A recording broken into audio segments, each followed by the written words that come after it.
RFI convida. Adriana Moisés.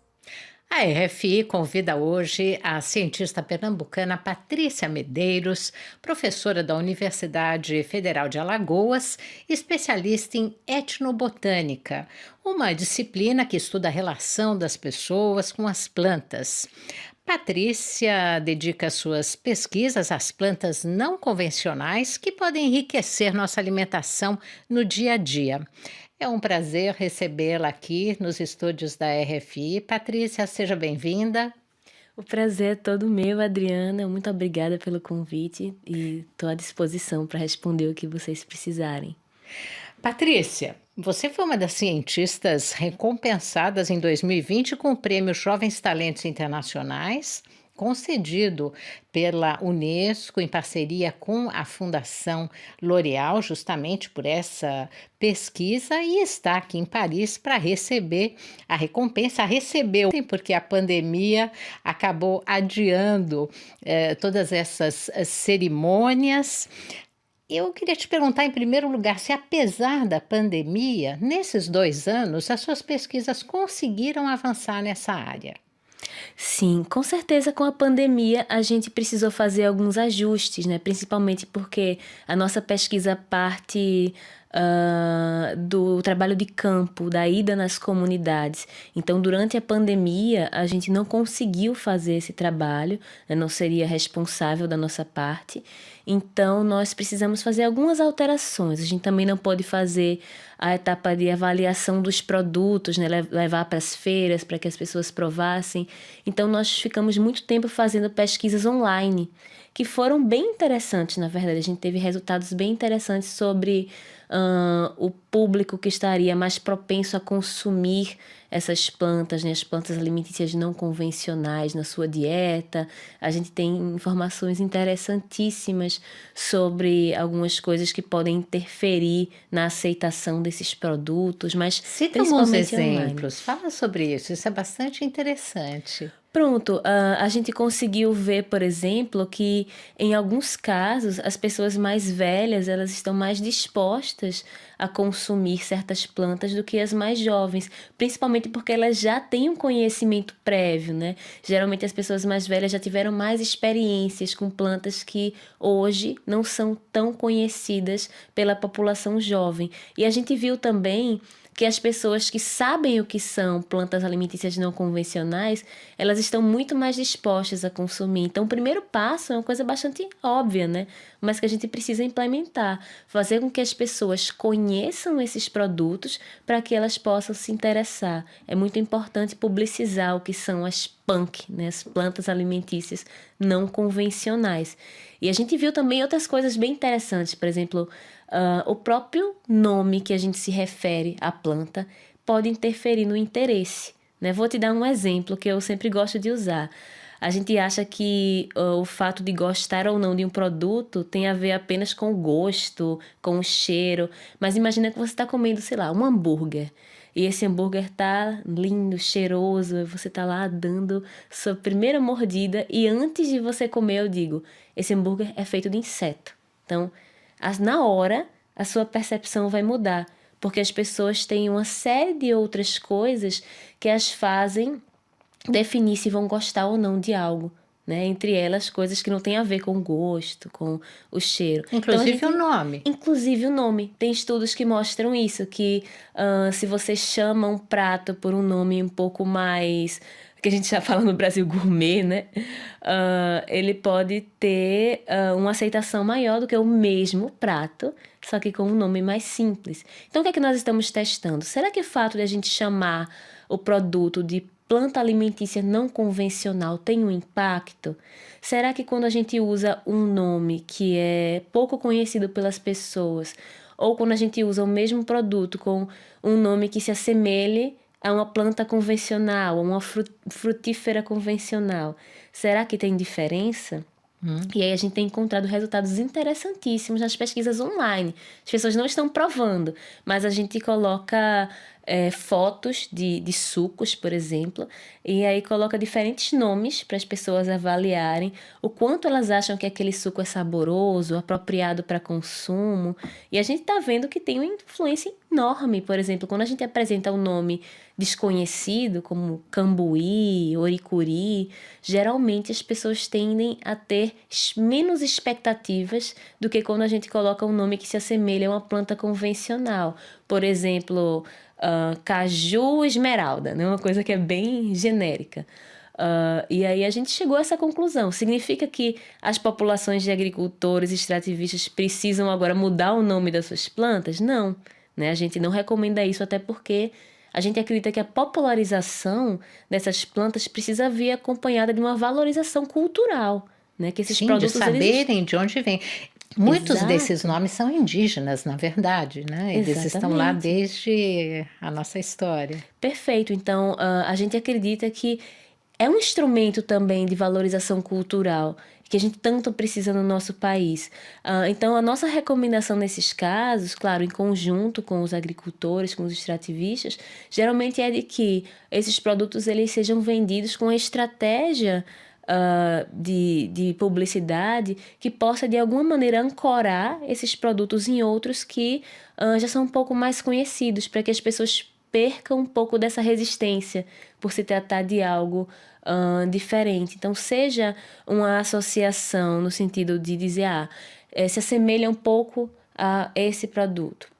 Ou mesmo de misturas, né? Produtos que possam trazer um elemento novo, mas misturando com elementos já conhecidos. Isso pode facilitar Para no fazer primeiro essa momento. ponte, essa ligação com os consumidores. Agora, Exato. o Brasil, a gente sabe que tem uma diversidade incrível, apesar dela estar sendo aí comprometida com a realidade atual, mas no norte, no nordeste, a gente sempre soube que havia essas frutas e outras plantas menos conhecidas no sul. Isso é uma realidade que permanece ou hoje existe essa pesquisa dessas plantas, então, comestíveis não convencionais em todo o país? A gente está descobrindo, está crescendo a lista desses produtos com a pesquisa?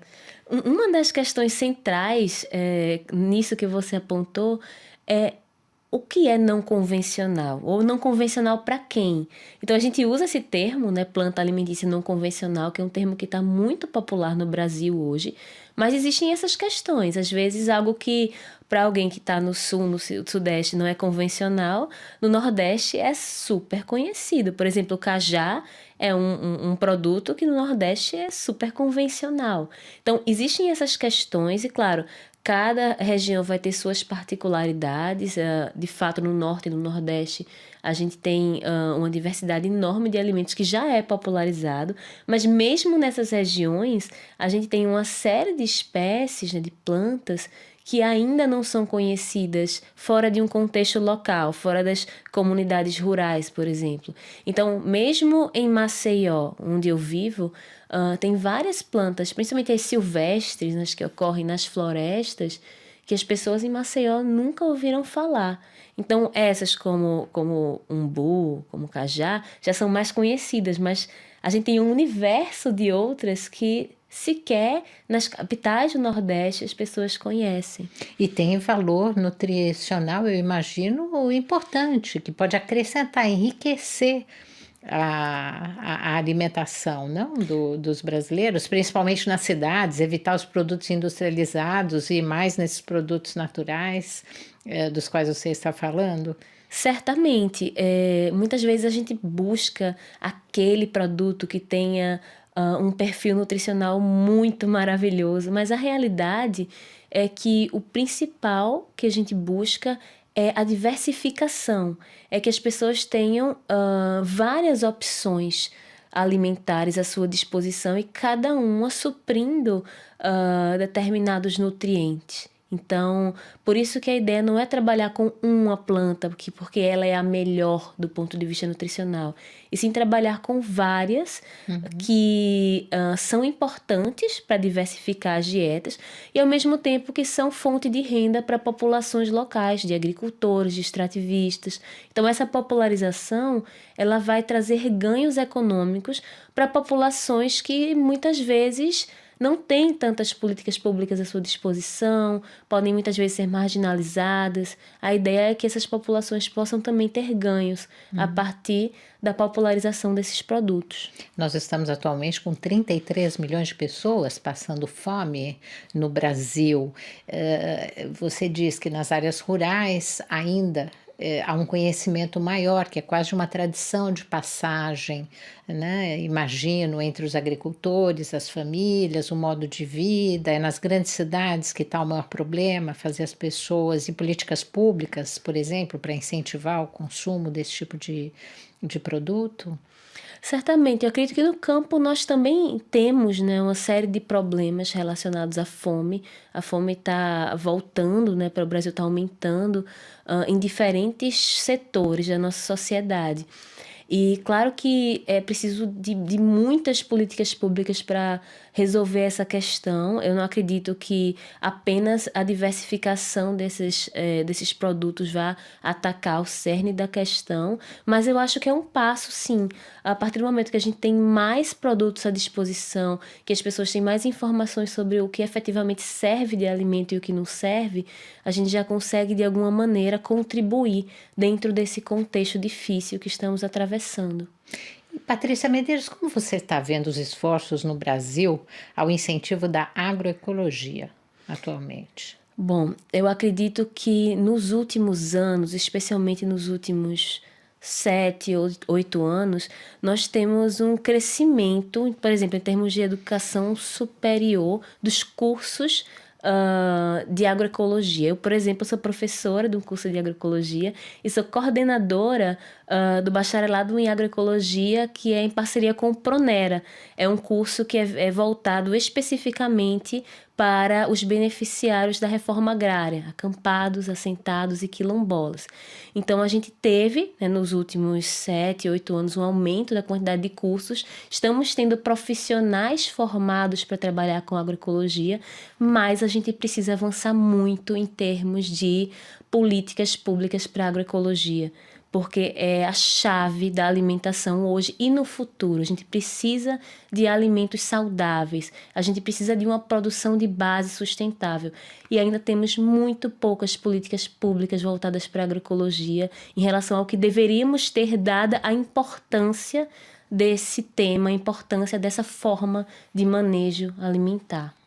E esse prêmio que você recebeu te colocou em contato com equipes internacionais? Ele vai ajudar no seu trabalho, nessa coordenação?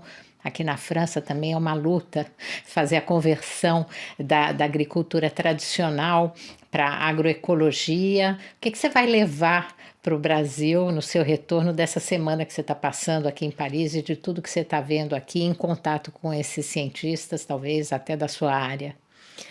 Nossa, tá sendo bem interessante, assim, muito bom. E tudo começou lá em 2019, quando eu ganhei o prêmio nacional. Então, nesse primeiro momento, com o prêmio, eu já tive não só o aporte financeiro, que foi muito importante para a realização da pesquisa, mas os primeiros contatos com pessoas que ficaram sabendo do prêmio, se interessaram em ter essa relação mais próxima. Então, o meu trabalho ele se projetou muito para além da minha universidade. Isso foi importante, né? Importante para que mais pessoas se sentissem entusiasmadas para trabalhar com o tema, para que eu pudesse passar essa mensagem.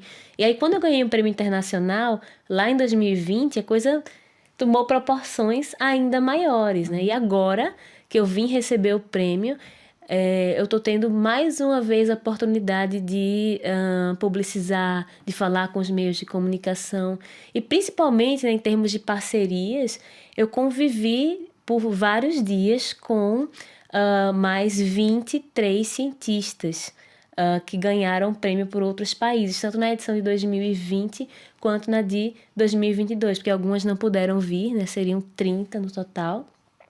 E foi maravilhoso, porque agora eu tenho muito mais contatos com as pessoas em outros países do mundo do que eu tinha antes. E, sobretudo, foi interessante entender a diversidade, entender que muitas vezes nós passamos pelos mesmos problemas, mesmo estando em culturas tão diferentes.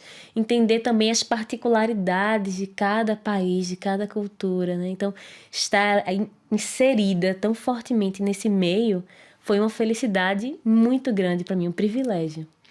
Então, um bom retorno para você ao Brasil e muito interessante isso que você está dizendo, porque essa luta pelo investimento público na pesquisa e nas universidades não é uma luta só que diz respeito ao Brasil, mas também aqui à França e a muitos países do mundo, como você pôde ver essa semana aqui. Muito obrigada por ter vindo hoje à RFI, Patrícia.